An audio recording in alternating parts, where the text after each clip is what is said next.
حضرت امام زرقانی نے یہاں ایک بڑا خوبصورت واقعہ لکھا ہے کہ ایک دن حضور سیر کرتے کرتے مدنی زندگی میں باہر تشریف لے گئے. وہاں ایک قافلے نے پڑاؤ کیا ہوا تھا اور ان کے اونٹ چر رہے تھے. ایک سرخ رنگ کا اونٹ حضور کو پسند آ گیا. قافلے والوں سے پوچھا اس اونٹ کو بیچتے ہو؟ انہوں نے بیچنا تھا یا نہیں بیچنا تھا. حضور نے پوچھا تو کہا ہاں بیچتے ہیں. میرے شیخ کہتے ہیں میں دل ویچا میں جگر ویچا جے پیارا محمد آ جاوے نہیں میں اپنا سارا کر ویچا جے پیارا محمد آ جاوے. انہوں نے بیچنا تھا یا نہیں؟ کہا جی ہم بیچتے ہیں. اچھا کتنے کا بیچتے ہو؟ کہا جی اتنے کا. سودا طے ہو گیا. حضور نے فرمایا کہ میں کوئی تاجرانہ غرض سے تو آیا نہیں تھا کہ میں قیمت ساتھ لے کے آتا. میں تو سیر کرتا ادھر آ نکلا اور تمہارا اونٹ مجھے پسند آ گیا اور میں نے اس کا سودا کر لیا. ایسا کرو کہ اونٹ مجھے دے دو اور میں شہر جا کر کے اپنی اس کی اونٹ کی قیمت تمہیں بھیج دیتا ہوں. انہوں نے کہا میں منظور ہے. حضور نے اونٹ پکڑا اور چل دیے. اور جب حضور جا رہے تھے تو وہ حضور کو دیکھتے رہے اور جب آقا کریم نظروں سے اوجھل ہو گئے تو وہ دلوں پہ ہاتھ رکھ کے کھڑے ہو گئے. تھوڑی دیر کے بعد سکتے سے جب باہر آئے تو ایک دوسرے سے پوچھنے لگے یار یہ شخص جو اونٹ ادھار لے گیا اس کا پتہ پوچھا تھا کسی نے؟ جب کسی کو نقد سودا دیا جائے تو اس کا عطا پتہ پوچھنے کی ضرورت نہیں ہوتی. اور جب کسی کو ادھار دیں تو یا آپ اسے جانتے ہو یا درمیان میں کوئی ضامن ہو یا کوئی چیز گروی رکھی جائے. اور کہا ایک شخص آیا تم نے اس کو اونٹ دے دیا اس کا پتہ بھی نہیں پوچھا, اس نے کوئی درمیان میں ضامن بھی نہیں دیا, تم نے کوئی شے بھی گروی نہیں رکھی اس کی. تو یار تم سب کی عقل پہ پردہ آ گیا, اس کا پتہ تو پوچھ لیتے, قیمتی اونٹ لے گیا. ایک بولا یار جب وہ باتیں کرتا تھا منہ سے پھول جھڑتے تھے. اذا تکلم رؤیا کالنور یخرج من بین ثنایا ہو. کہا میں تو اس منظر کو دیکھتا رہ گیا. دوسرا کہنے لگا یار جب وہ جو ہے وہ مسکراتا تھا سامنے والے پہاڑوں پہ عکس پڑتا تھا. اذا ضحک یتلالع فی الجدر. تیسرا بولا یار میں تو اس کی آنکھیں دیکھتا رہ گیا. کیا خوب سجن دیاں اکھیاں نے, کیا خوب سجن دیاں اکھیاں نے جویں پر کے سرائیاں رکھیاں نے. تو اجے میرا یار نہیں ڈٹھا جنوں ویکھ کے چن شرماوے. ادھی راتی دن چڑھ جاوے جیو رخ تو نقاب اٹھاوے. تے جیو نکلے سیر کرن نو سارا گلشن سیس نواوے. اتے دھرتی لف لف جاوے جے ہاتھ پھلاں وچ رکھدا ہاتھ پھلاں تو ود جاوے. نین نشیلے مست رسیلے وچ سونا کجل سہاوے. اکھ اگڑے تے انج پیا جاپے جویں میں خانہ کھل جاوے. توبہ توبہ حسن سجن دا چال نہ چلی جاوے.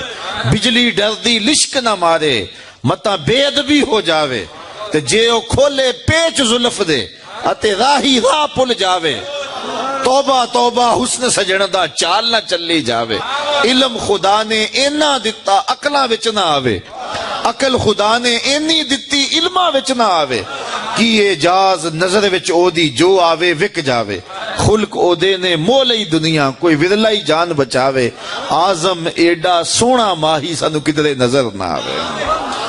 انہوں نے کہا جو بھی ہوا تم اس کے حسن میں کھو گئے اور وہ قیمتی اونٹ اپنے حسن کا جادو جگا کے تم سے ہتھیا کے لے گیا.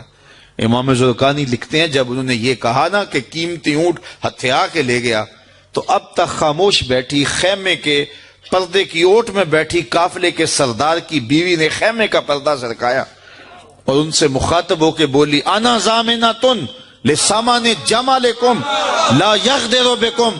خبردار اس کے خلاف کوئی بات کی تو اگر وہ قیمت نہ دینے آیا تو مجھ سے لے لینا, میں اس کی ضامنہ ہوں. انہوں نے کہا اچھا تو اسے جانتی ہے؟ کہا واللہ میں بھی نہیں جانتی.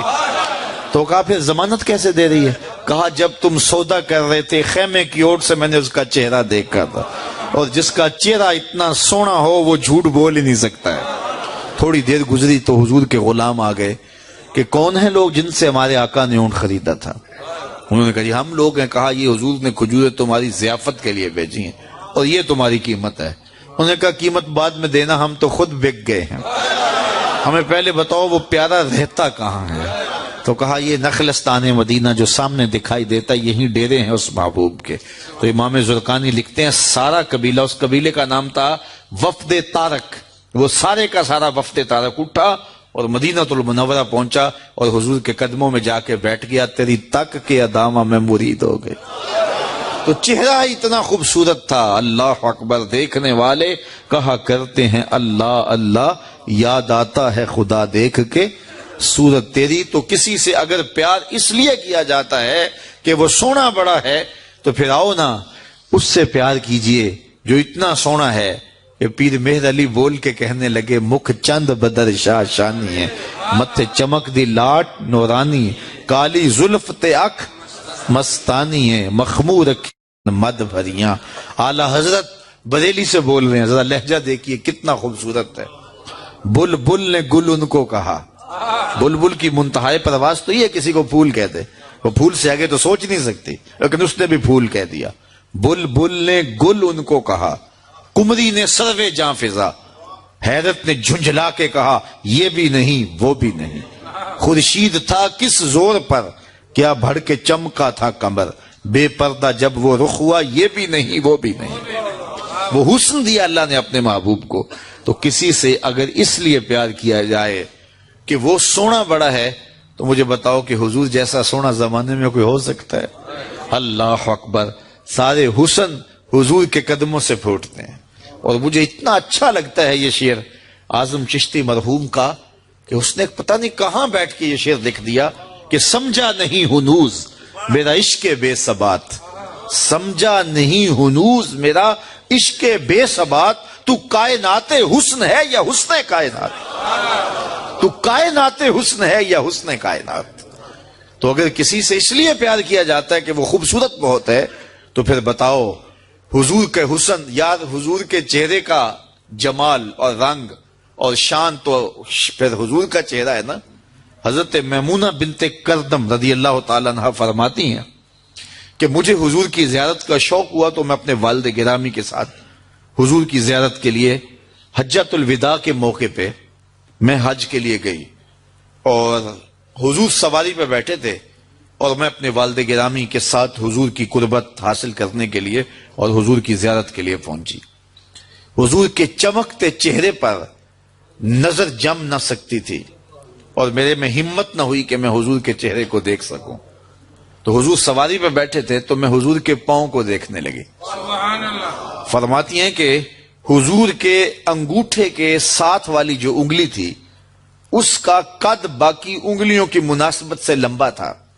فرماتی ہیں ما نسیتو فی ما نسیتو طولا اصباحو، کہتی ہیں کہ آج تک اتنا عرصہ گزر گیا ہے، حضور کی مبارک انگوٹھے کے ساتھ والی انگلی کا حسن ہی میری نگاہوں سے زائل نہیں ہوتا۔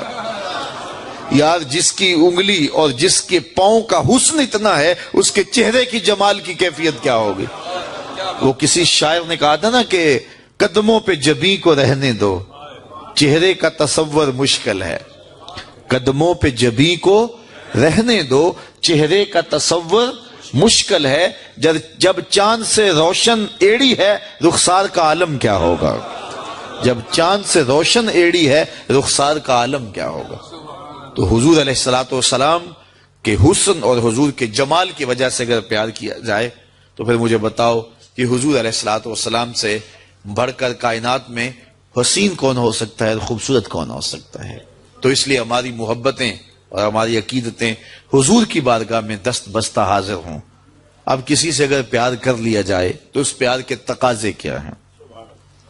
بندہ جس سے پیار کرتا ہے اس کا کثرت سے ذکر کرتا ہے، اور یہ محفل میلاد اس عقیدت کا روپ ہے، محبت کے اس تقاضے کی تکمیل ہے۔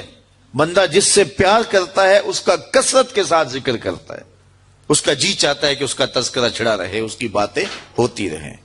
رومی علیہ رحمہ جنہیں اقبال نے اپنا مرشد مانا ہے، ان کا کمال یہ ہے کہ وہ تمثیل سے بات سمجھانے کی عادت رکھتے ہیں۔ وہ اس نقطے کو بڑی خوبصورتی سے سمجھاتے ہیں کہ کسی نے مجنو کو دیکھا کہ ریت کے اوپر لیلا لیلا لکھ رہا ہے، تو اس نے رک کے پوچھا یہ کیا کر رہے ہو؟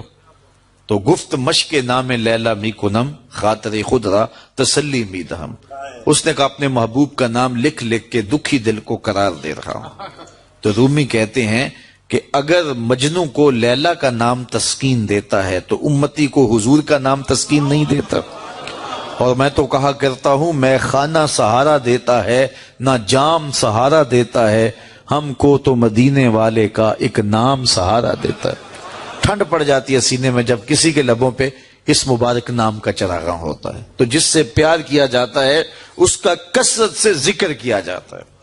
میاں صاحب نے بھی اپنے انداز میں کہا ہے نا, جو کسی دا عاشق ہوئے تے گل ہو سے دی کردا, 100 مکر بہانے کر کے مرنے ہو سے مردا. جب محبت کسی سے ہو تو پھر اس کا تذکرہ کسی نہ کسی بہانے چھڑا جاتا ہے. یہ نہیں ہو سکتا کہ طبیعت اچاٹ ہو جائے کہ یہ بات چھوڑو بھی نا. میں مختلف جگہوں پہ جاتا ہوں تو بعض لوگ پرچیاں دیتے ہیں جناب میلاد النبی کے ثبوت کے حوالے سے بھی کوئی بات کیجئے. تو میں کہتا ہوں کہ دلائل کی زبان میں ہمارے علماء بات کرتے ہیں اور کمال کر دیتے ہیں, لیکن میں کہا کرتا ہوں اپنے سادے لہجے میں, کیا حضور کے ذکر کے لیے بھی دلیل